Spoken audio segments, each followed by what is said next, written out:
Okay, today we will discuss about the maximum power output by using the internal resistance. Internal resistance के concept को use करते हुए हम maximum power output का expression जो है वो find out करेंगे. अब उसके लिए हमारे पास एक सर्किट ऑलरेडी डिस्कस कर चुके हैं हम, which consists of a battery including its internal resistance and a load resistance or output resistance is given. Then आपके पास जो होगा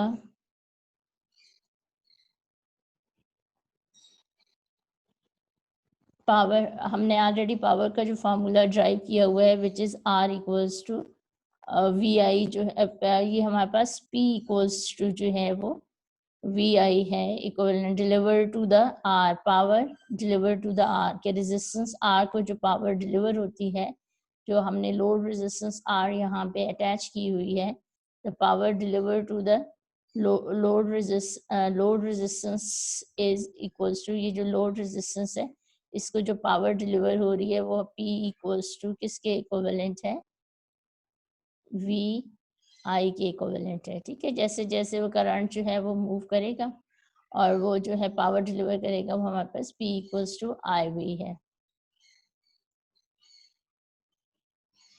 फिर हमारे पास पावर का हमने इसी से फार्मूला जो है ड्राइव किया था by using the ohm law which is V equivalent to IR. So we get P equals to I square R. तो V जो है हमारे पास V इक्वल्स टू IR कहाँ से आया है, it is from the ohm law.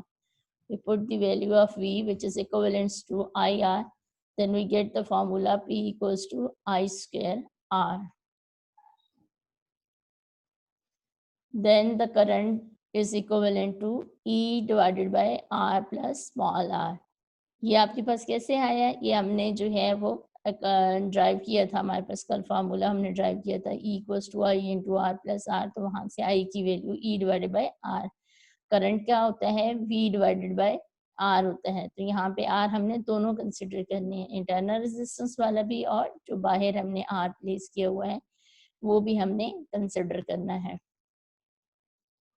इसको हम नेम दे देते हैं ताकि हमारे लिए जो है फिगर में भी हम इसको नेम दे देते हैं. ये वाला जो है हमारे पास रेजिस्टेंस, इंटरनल रेजिस्टेंस है, इसको हम किससे रिप्रेजेंट करते हैं, स्मॉल r से. और ये जो बाहर सर्किट के अंदर रजिस्टर लगा हुआ है इसको हम नेम दे देते हैं कैपिटल R, जो कि हमारे पास क्या है, लोड रजिस्टर है. तो इसलिए हमारे पास value of the current will be E divided by R plus R हो जाएगी.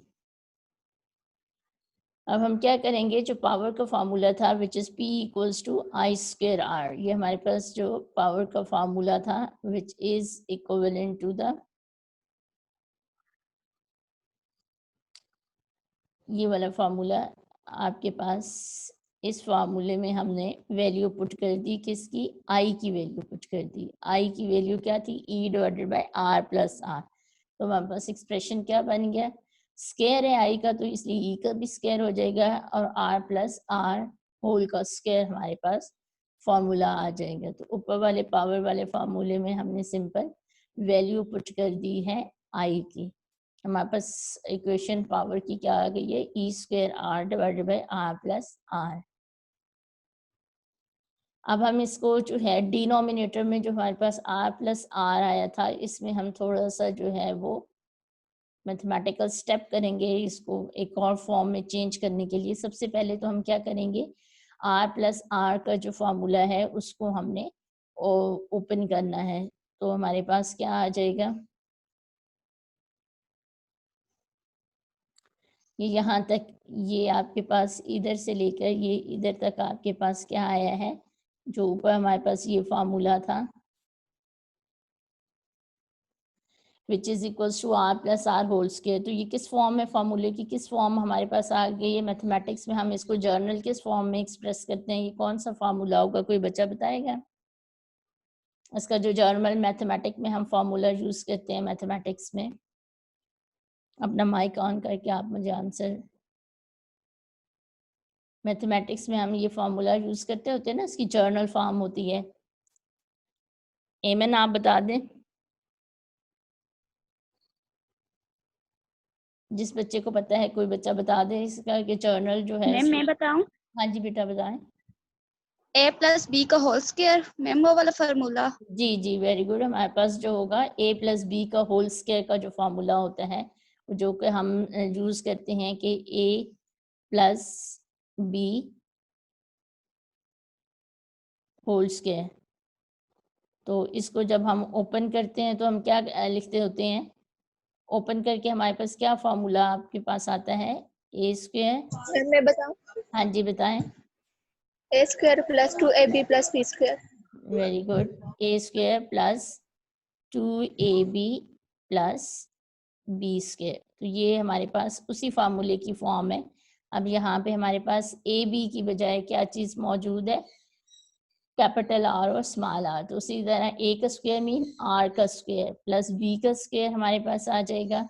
वो हमारे पास क्या स्मॉल आर का स्क्वायर प्लस 2ab। तो 2a की जगह कैपिटल आर और हमारे पास जो है बी की जगह स्मॉल आर आ जाएगा। तो हमारा फार्मूला क्या बन जाएगा? R plus r square plus 2r into are.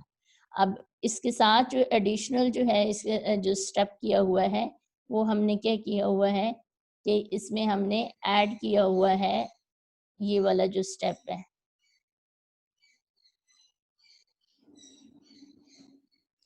इसमें हमने क्या किया हुआ है कि 2r इंटू स्मॉल आर को ऐड भी किया हुआ है और सब्ट्रैक्ट भी किया हुआ है इस एक्सप्रेशन में। तो इट मीन्स कि हमने सेम क्वांटिटी को जो है वो ऐड भी किया है और सब्ट्रैक्ट भी की है। तो it means we have just adding zero to equation, क्योंकि -2r आर और स्मॉल +2r एक दूसरे से कैंसिल आउट हो जाएंगे। तो इन दोनों का रिजल्ट हमारे पास क्या आता है? 0 आता है। तो हमने इसको एक्सप्रेशन को सिंप्लीफाई करने के लिए हमने क्या किया है कि इसको R को और R को जो है कंबाइन हमने कर दिया है। अब हम नेक्स्ट स्टेप में हमने क्या किया है? इस नेक्स्ट स्टेप में जो इक्वेशन थी इसको हमने थोड़ा सा चेंज करके लिखा है। ये जो r² प्लस 2r था इसकी बजाय हमने माइनस वाला इसके साथ ऐड कर दिया है। तो हमारे पास जो एक्सप्रेशन बन जाएगा, जैसे ये वाला हमने स्टेप में जो है वो क्या किया है कि हमारे पास एक क्या था r², दूसरा हमारे पास क्या था स्मॉल r², एंड अब हमने यहाँ माइनस जो है वो क्योंकि वो सेम एक्सप्रेशन में मौजूद है हमारे पास, तो हमने -2r इंटू स्मॉल r को कंबाइन कर दी है। जब हम इसको कंबाइन करेंगे तो ये अगर हम फार्मूले की फॉर्म में लिखते हैं तो हमारे पास ये कौन सा फार्मूला बनता है? r minus small r whole square. ठीक है। और ये वाला जो r था और ये वाला जो 2r था इनको हमने आपस में प्लस कर दिया है। तो हमारे पास फिर क्या बन जाएगा?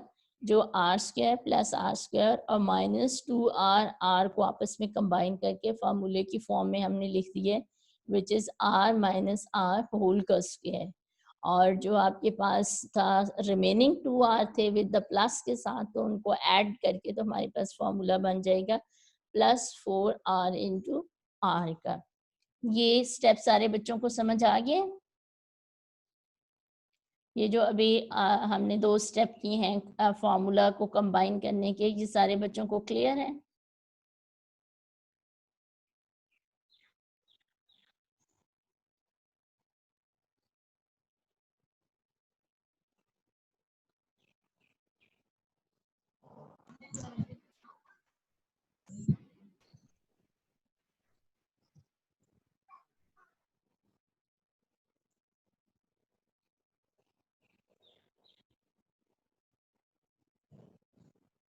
तो ये हमारे पास सिंपल जो है वो एक्सप्रेशन है जो कि हमारे पास है मैक्सिमम पावर आउटपुट का by using the formula of the by using the internal resistance, जिसमें हमने इंटरनल इसमें सिंपल हमने क्या किया है वही पावर वाला फार्मूला है, सिर्फ हमने इसमें इंटरनल रेजिस्टेंस को कंसिडर करके और इसको हमने सिंप्लीफाई किया है।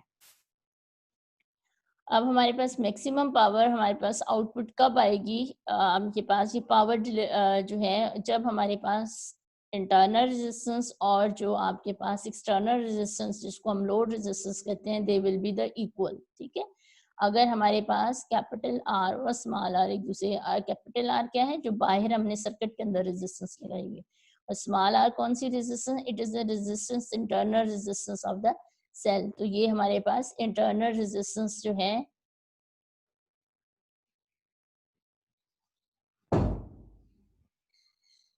आपके पास उसके इक्विवेलेंट है। ठीक है, तो हमारे पास अब इसमें हम क्या पुट कर देंगे, आर को equivalent to the R put कर देंगे। तो हमारे पास क्या हो जाएगा, जब हमने आर को equivalent to the R put किया तो इस फॉर्म में हमारे पास ये वाला जो एक्सप्रेशन होगा, ये वाली टर्म, इसमें हमने क्या किया, इस मैक्सिमम कंडीशन फार्मूले को लाने के लिए हमने आर को किसके इक्विवेलेंट लिख दिया, स्मॉल आर के इक्विवेलेंट लिख दिया। जब दोनों वैल्यू इक्वल हो जाएंगी तो आर और आर क्या हो जाएंगे, कैंसिल हो जाएंगे। ऊपर वाला तो जनरल फार्मूला था, अब हम इसके ऊपर कंडीशन इम्पोज कर रहे हैं कि जो बाहर हमने एक्सटर्नल रेजिस्टेंस लगाया हुआ है और जो उसके अंदर हमारे पास जो इंटरनल रेजिस्टेंस है, दोनों हमारे पास एक दूसरे के क्या हो गए हैं, इक्विवेलेंट हो गए। जब ये दोनों एक दूसरे के इक्विवेलेंट हो गए हैं तो हमारे पास ये टर्म क्या हो जाएगी, जीरो के इक्विवेलेंट आ जाएगी। जब ये जीरो के हमारे पास जो है वो इक्विवेलेंट आ जाएगी तो ये जो टर्म है वो हमारे पास क्या हो जाएगी, कैंसिल हो जाएगी।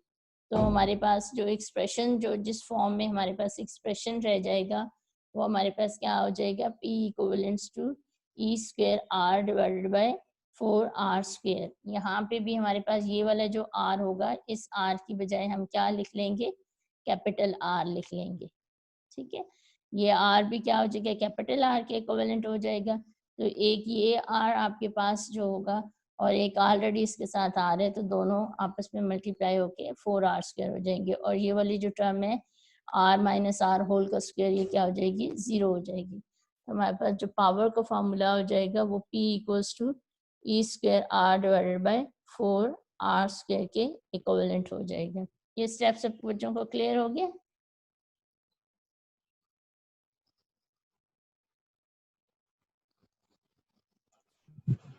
मैम -2r प्लस 2r ये कैसे है, इधर से समझ नहीं आ रही, फिर से समझा दें। ये हमने खुद ऐड किए हैं, हमने -2r और +2r खुद ही इस इक्वेशन में ऐड किए हैं। एक जैसे जैसे आप -2 +2 को ऐड प्लस कर दो तो इसका मतलब है आपने एक जीरो इस इक्वेशन में ऐड किया है ना, तो ये हमने खुद से इसके अंदर ऐड और प्लस किए हैं।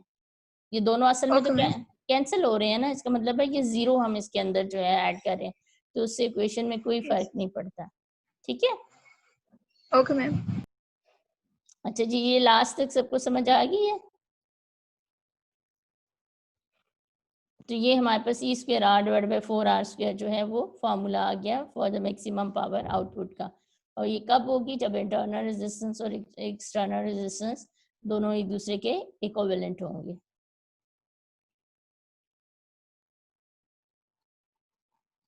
अगर कोई इस टॉपिक में जो है कोई क्वेश्चन है तो मुझसे पूछ लें।